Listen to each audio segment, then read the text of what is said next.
Je m'appelle Anna, je suis rédactrice pour le Média des Fabuleuses. Alors c'est en fait un poste assez polyvalent puisque je crée du contenu, que ce soit par écrit pour le blog, mais aussi pour toutes nos formations.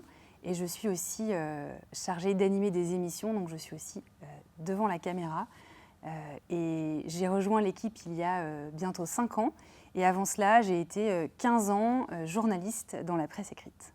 Alors au quotidien, mon travail, c'est de rester absolument au courant de ce qui se dit en ce moment dans le milieu de la maternité. Déjà, d'être au contact avec les mamans via tous les mails des Fabuleuses pour vraiment être au plus proche de leurs besoins. Et puis ensuite, de m'informer de tout ce qui s'écrit, de toutes les émissions qui sortent pour rester au plus près de la tendance de ce qui se dit en ce moment.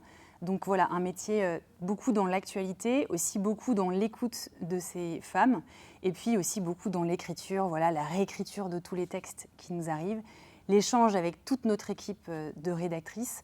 Et c'est toujours très motivant, très enthousiasmant, en même temps de faire le métier pour lequel j'ai été formée de journaliste pure, et en même temps d'être toujours à l'écoute des mamans de notre communauté, puisque c'est vraiment en fait pour elles que j'ai envie de travailler chaque jour. Chez les Fabuleuses, on est un peu curieux de tout, donc je pense qu'il faut en même temps être intéressé par les tendances actuelles de notre société, notamment autour de la maternité. On aime aussi beaucoup la philosophie, la littérature.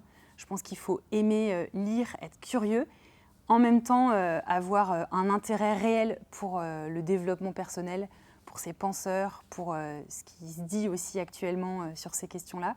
Et puis, un ingrédient secret, et pas des moindres, c'est la légèreté. C'est-à-dire, on cherche des personnes qui ont des compétences, qui ont du savoir, qui ont un cerveau, mais qui vont avoir des mots et une attitude qui va toucher les cœurs parce qu'on va être dans la légèreté et aussi parfois dans l'humour.